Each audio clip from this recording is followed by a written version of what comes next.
Welcome back, everybody, for another deep dive. And this one is going way below the surface. Awesome. We're talking the latest discoveries from a recent expedition off the coast of Chile.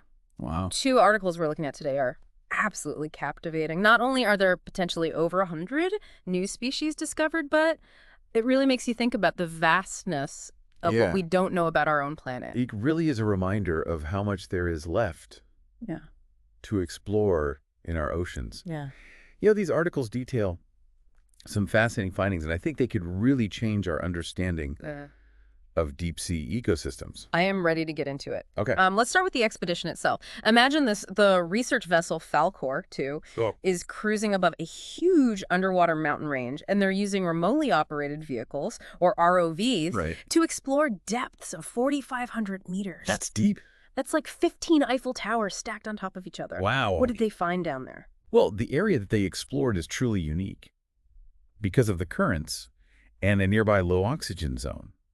It's incredibly difficult for many species to actually survive there. Oh, wow. But for the creatures that can live in this environment, it's like an isolated paradise with very little competition. Interesting. This leads to a high level of endemism, meaning that a large percentage of the species found there exist nowhere else on Earth. So it's this perfect combination of isolation and harsh conditions that has led to all these unique creatures evolving over millions of years. Right. Makes sense. Okay, enough teasing. Let's talk about some of these Well, potentially new species. Did they find anything really cool? Oh, absolutely. In fact, they estimate over 100 potential new species. There's Wow. one everybody recognizes, the Dumbo octopus with its ear-like fins. Yeah. Then there are things like cactus urchins, which are incredibly rare. Yeah. There's only one known species in the entire world, squat lobsters. But wait, back up. Squat lobsters, what's so Yeah. special about them, besides the spikes? Well, they're scavengers, which means they play a really important role in the seamount ecosystem, cleaning up the seafloor and recycling nutrients. Yeah. They're kind of like the deep sea's cleanup crew. Yeah. They're also these almost otherworldly glass squids, practically transparent in the water, Wow. and vibrantly colored sponges that add a surprising burst of color to this dark environment. That's incredible. All that color down on the pitch black. I bet those sponges are a key part of the seamount ecosystem, too. Yeah. And what was this I read about a walking fish? Ah, yes, the walking fish. It's this bright red fish that actually uses its fins, like little hands, to crawl across the seafloor. This is a great example of the unique adaptations that are needed to survive in such a harsh environment. It really is amazing how life finds a way, but why should we care about these creatures that live so far away? That's a great question. What's the connection between these discoveries and the health of the ocean as a whole? It's easy to think of the deep sea as a separate world, but these ecosystems are actually intimately connected to the larger ocean.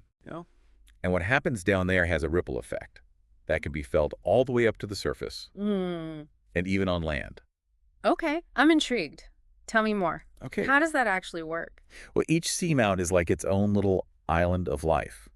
And while these ecosystems might seem isolated, they act as critical stepping stones for migratory species. So like pit stops for ocean travelers? Exactly. Things like tuna sharks Hmm. and even sea turtles use seamounts as they migrate across vast distances. Wow. They rely on these underwater oases for food, shelter, Yeah. and breeding grounds. So if these seamount ecosystems aren't healthy, then those migratory species could be in trouble too. That's right. And that's not all. Good. The researchers on this expedition also observed something really interesting. They found eggs on almost every single coral species they encountered. Wow. This tells us that these coral reefs are incredibly important nurseries for a whole range of marine life. It's like a domino effect. If Yeah. we lose those seamount ecosystems, then we lose those nurseries.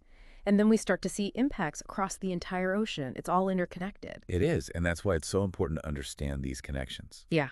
And to protect these vulnerable habitats, especially since they're facing a growing number of threats. And I imagine those threats are coming from us, Yeah. right? Human activity. Unfortunately, yes. We'll delve into the specifics of those threats in just a bit. But first, there's one creature we haven't talked about that I think you'll find fascinating. Okay, lay it on me. What other fascinating creature did this expedition uncover? They encountered a species of sea anemone. It's unlike anything scientists have seen before. Really? It's incredibly delicate and translucent with these long flowing tentacles. Wow. But what's really remarkable is that it appears to be feeding on plastic debris. Whoa, wait. An enemy that eats plastic? Is that even possible? It's a fascinating observation, and researchers are still trying to understand Oh. the implications. It raises a lot of questions about how deep-sea creatures are adapting to the growing problem of plastic pollution in our oceans. That's a perfect segue into what I wanted to ask next, those threats you mentioned. What are the biggest challenges facing these seamount ecosystems? Well, unfortunately, there are several, Yeah. and as you hinted at, many of them stem from human activities. Yeah. One of the most pressing issues is overfishing. I can see how that would be a problem. You mentioned earlier that seamounts are like hotspots for marine life. Exactly. Yeah. And because seamounts attract Yes. such an abundance of fish, they become prime targets for fishing fleets. Right. But without careful management and sustainable practices, overfishing can decimate populations, Right, yeah.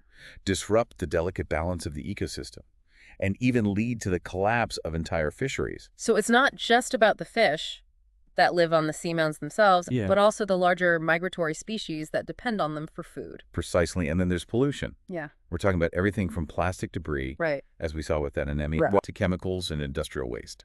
Even noise pollution from shipping traffic can have detrimental effects on deep-sea creatures, Yeah. disrupting their communication and behavior.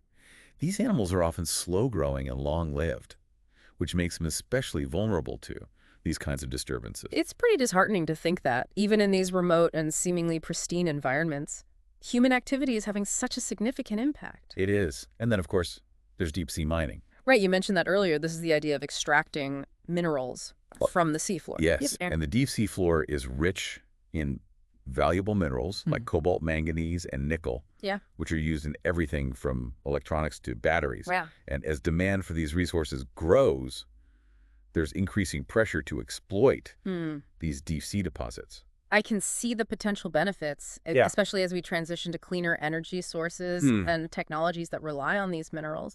But what are the potential downsides? The problem is that deep-sea mining is a very new industry, Yeah. and we have very little understanding Yeah. of the long-term environmental consequences. Right. The process of extracting these minerals Mhm.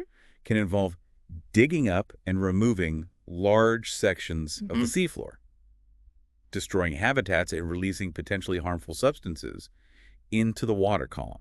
Oh, wow. And remember, these deep-sea ecosystems are incredibly fragile and slow to recover. It seems like a classic dilemma, balancing the need for resources with the need to protect the environment. It is. So how do we navigate this? Are there any solutions on the horizon? Well, there are a few things happening that could offer some hope. Okay. First, as we mentioned earlier, Chile and Peru have established some marine protected areas in this region.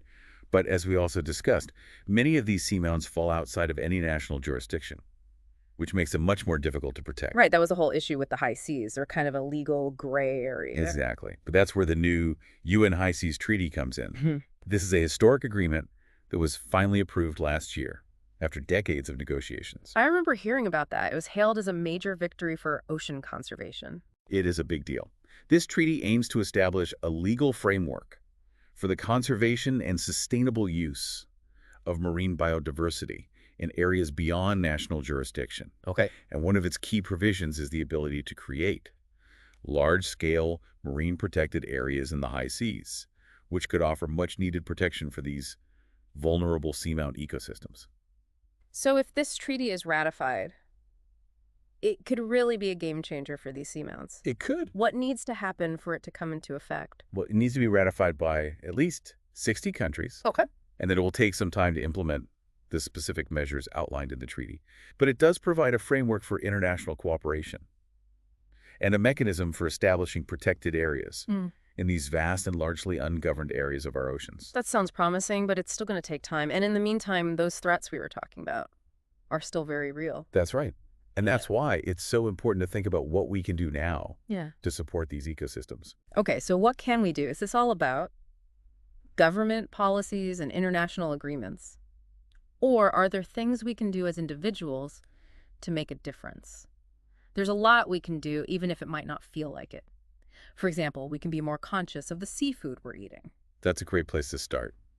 Look for certifications like the Marine Stewardship Council label, Okay. which ensures that the seafood comes from fisheries that are well managed and environmentally responsible. Choosing sustainable seafood options can help reduce the pressure on overfished populations including those that rely on seamount habitats. So by making informed choices at the supermarket, we can actually have an impact on these far-off ecosystems. Absolutely. It all comes down to supply and demand. By supporting sustainable fisheries, we send the message to the market that we care about where our food comes from and how it's harvested. And don't underestimate the power of reducing your plastic consumption. Right. It might seem like a small thing, but remember that anemone we talked about? Yeah. It's a stark reminder that plastic pollution is reaching even the most remote parts of our oceans. It's not just about keeping our beaches clean, it's about protecting the entire ocean ecosystem. Precisely. And if you're passionate about these issues, don't be afraid to speak up. Yeah. Contact your elected officials, support organizations working to protect the ocean, and spread awareness about the importance of conservation. Knowledge is power, right? The more we understand about these incredible ecosystems, the more equipped we are to protect them. I couldn't agree more. The discoveries made on this recent expedition are not only fascinating in their own right, but also serve as a call to action. We can't afford to be complacent when faced with threats like overfishing, pollution, and deep-sea mining. We need to act now to ensure the health of our oceans for generations to come. This deep dive has been incredibly eye-opening. We started out marveling at the beauty and diversity of deep-sea life, and now we're talking about the very real threats facing these ecosystems and our role in protecting them. It's a reminder that science is not just about discovery, it's about understanding our place in the world and using that knowledge to make responsible choices. We've covered a lot of ground today, from those incredible new species to the complex challenges facing our oceans. I think we've given our listeners a lot to think about. And that's what makes these deep dives so valuable. They not only expand our knowledge of the world, but also inspire us to act as stewards of our planet. So, as we conclude this exploration, I'll leave you with this question. Knowing what we now know about these incredible species and the threats they face, what will you do to ensure their protection?